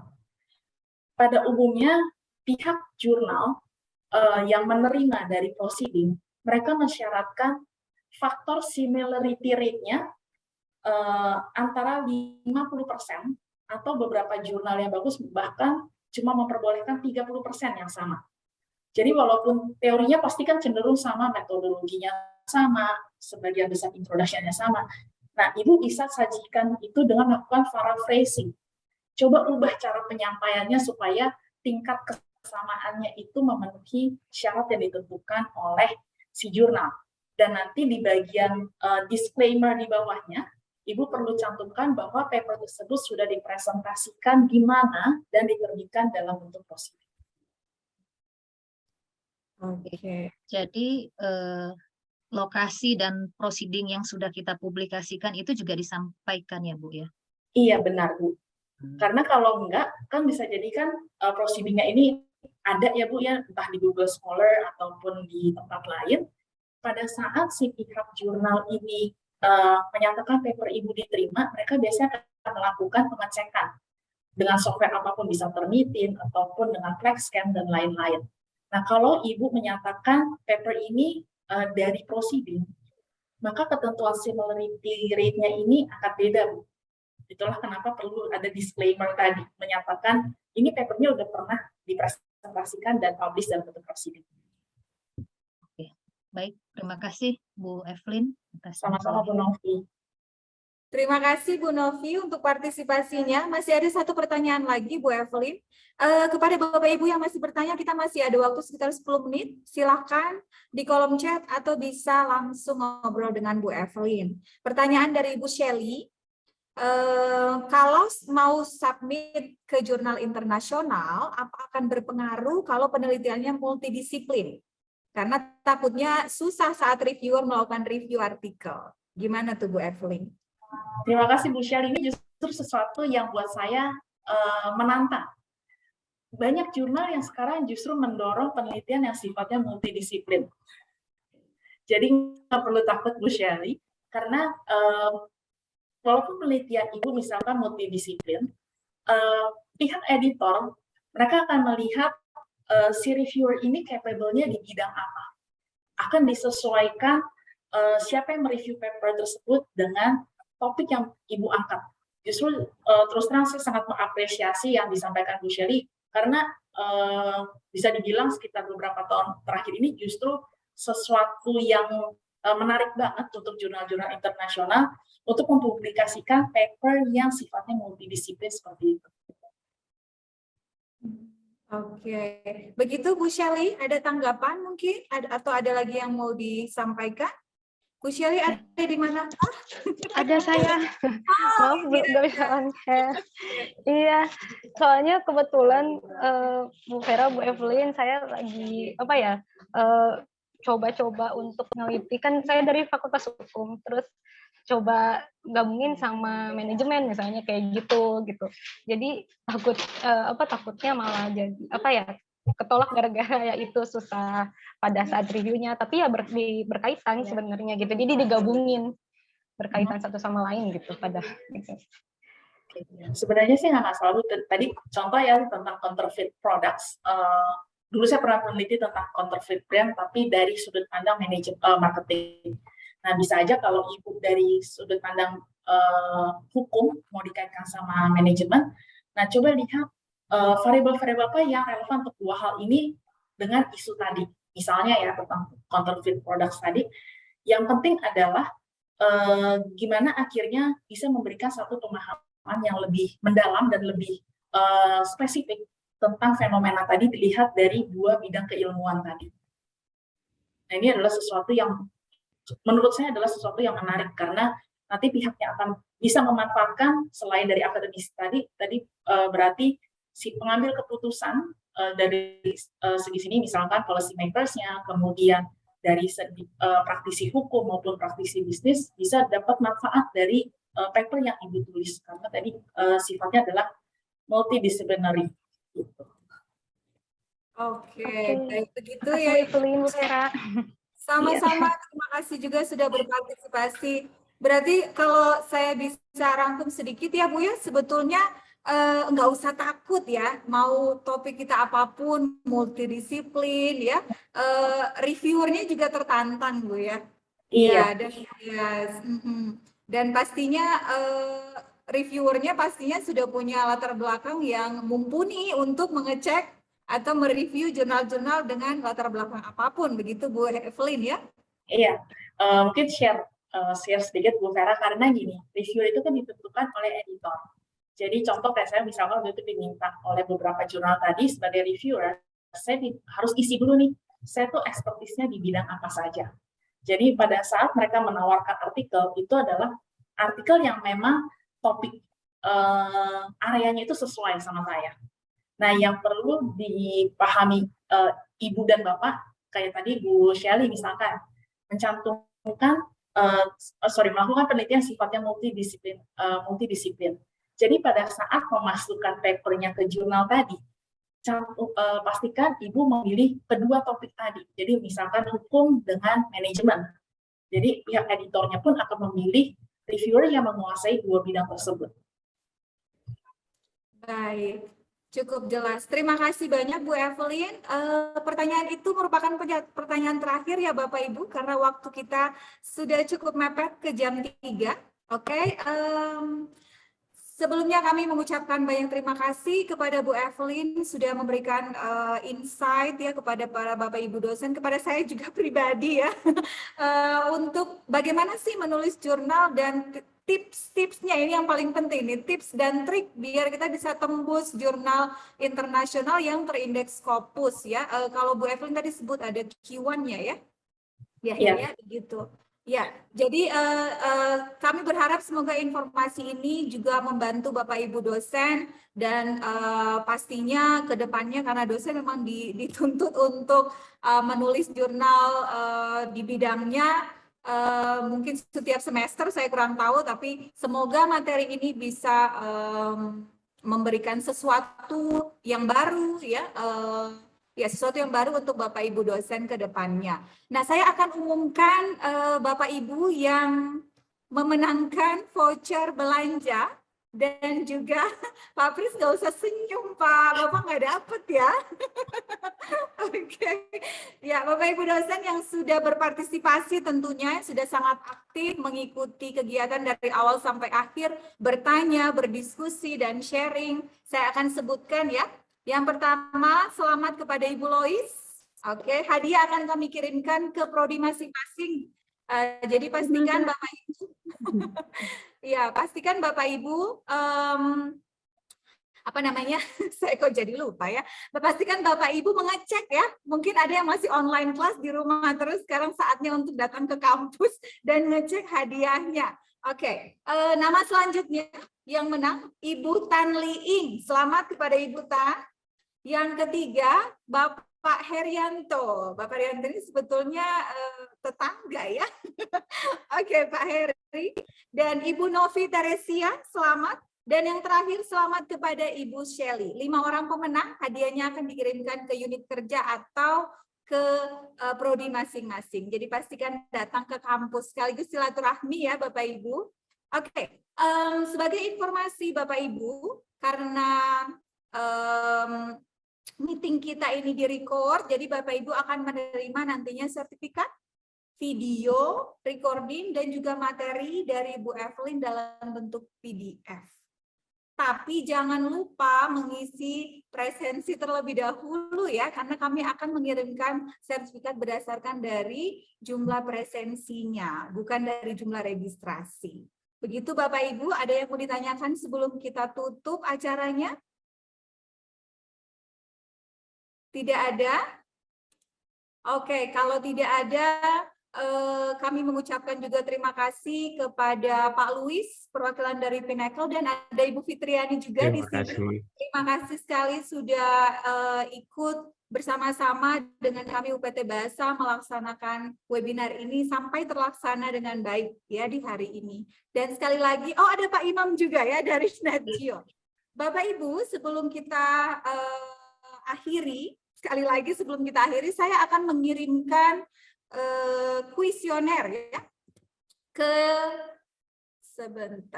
chat Bapak Ibu. Oke, ada 2 kuesioner yang Bapak Ibu bisa isi. Ini pastinya untuk meningkatkan layanan kami dari Pinnacle, layanan Netgeo, dan juga dari UPT Bahasa. Jadi kami mohon dengan sangat Bapak Ibu bisa mengisi kuesioner kepuasan peserta webinar. Ada 2 ya Bapak Ibu, kami juga akan kirimkan ke email Bapak Ibu beserta dengan sertifikat dan materi serta video. Begitu. Kalau tidak ada, mungkin dari Pak Pris ada yang mau disampaikan sebelum kami tutup? Nggak ada, hanya ya terima kasih kepada Ibu Evelyn ya yang sudah memberikan materi yang sangat bermanfaat ya, refreshing buat semua dosen di sini ya, meskipun sesama dosen pasti sudah familiar dengan berbagai materi yang disampaikan, tapi memang satu hal yang untuk refresh lagi ya pengetahuan kita dan ya memotivasi kita semua untuk bisa menulis di jurnal-jurnal yang baik ya, yang baik Scopus ataupun Sinta gitu ya. Terima kasih Bu Evelyn. Baik, kalau begitu Bapak Ibu, terima kasih atas kehadirannya. Kami tunggu lagi di webinar selanjutnya. Jangan lupa mengisi presensi dan kuesioner kepuasan peserta webinar. Sampai jumpa di webinar berikutnya. Oke, terima kasih semuanya. Terima kasih Bu Evelyn. Terima kasih Bapak Ibu. Terima kasih. Terima kasih.